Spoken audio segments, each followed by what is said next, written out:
grade at the top. I didn't mind that on math papers, but it really annoyed me when it came to my writing. When Ms. Schwartz marked our stories and essays, she had always penciled in comments that showed she was paying attention to our ideas. When Mr. Smith handed back an essay, "You thought this was all just a joke." Peter shook his head. "I believed you." No, very interesting. No, you're trying to calm her down. I looked around the room, but the others were all bent over their desks, working busily away. I stared at him in horror. "You're not kidding, are you?" Let me channel that horror a little more in your voice. Okay. I stared at him in horror. "You're not kidding, are you?" He shook his head. I turned around and saw Stacy standing beside her desk, shouting at Mike Foran, the only kid I Actually, I'm going to give you, he's also based on a kid I went to school with, Mike Foran. Okay. "But he's not very well-rounded. I hear it every year." Okay, and that quote, you should be mocking the teacher voice there. Okay. "Peter is a good student, but he's not very well-rounded. I hear it every year." Shut up! Yelled Mike. Shut up, you creep! Okay. Now... No, that's accepted. Okay. Okay. Now, what are we going to do about it?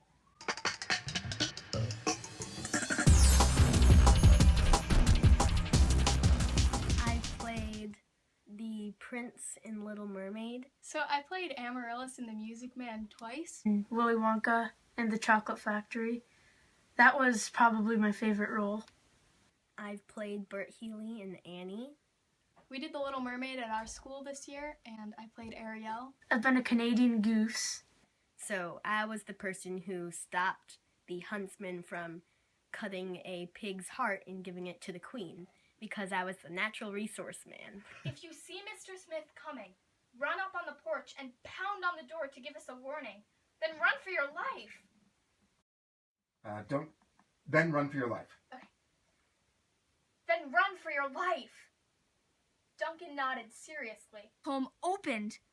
It was Peter. He must have run out the front doors and circled around. "Broxholm! This way, run!" The book had its 25th anniversary last year, I think, and Simon & Schuster did a new edition. They put on new covers. There had been a single voice reading done quite some time ago, before we really started doing the full cast. But it had gone out of print, and so the rights were available, and it's always been the most popular of all my books. So I thought, let's do it for full cast audio. Well, there are certain things that are dated about the book, because none of the kids have cell phones. Actually, a lot of people that I know who write books for kids are saying, "I'm only writing historical fiction now because it's just too hard to get kids in trouble anymore." Well, there are two moments. One is early on when Susan is talking about Ms. Schwartz's teaching philosophy. Because really, I was putting into Ms. Schwartz's mouth all the things that I believed about teaching. And I was sort of patting myself on the back thinking, oh, wasn't I a wonderful teacher? I was so good at that. And then I realized it wasn't me. It was my teachers. It was especially Mrs. Crandall, my 6th grade teacher, which is why the book is dedicated to Mrs. Crandall, because it was in her class in 6th grade that I first realized that I might like to be a writer.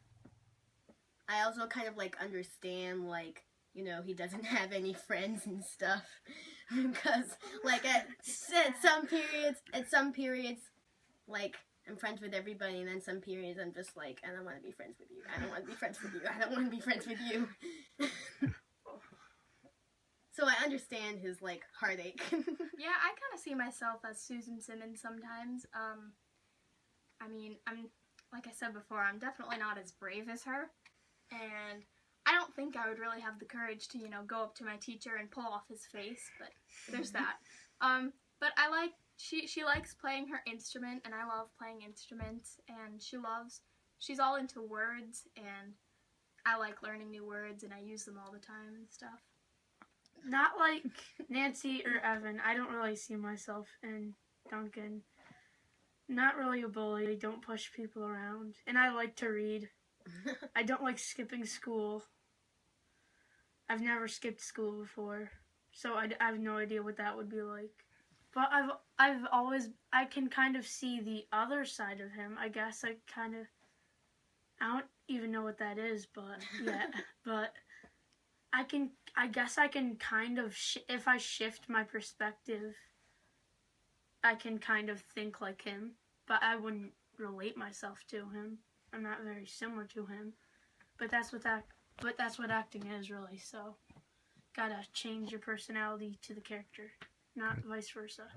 The other one is at the end of the book when the alien is finally unmasked, and I just think it's a great climactic scene, and it was so much fun to do because everything comes to a head at that moment. And the character of Susan is sort of based on a kind of very good girl I had in my room every single year when I taught.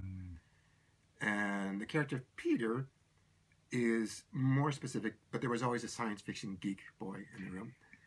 And the character of Duncan is based on one very specific kid that I had through a variety of circumstances 5 years in a row, because I came to the school as a student teacher at the first grade level and worked with him. I then started teaching second grade, and he came back to me for a special reading program from third grade. I moved to fourth grade and he got there. Felt as if something hard had become stuck in my throat as I watched the ship soar higher and higher until it was lost among the twinkling of the stars. Rap. And it's the rebirth of full cast audio.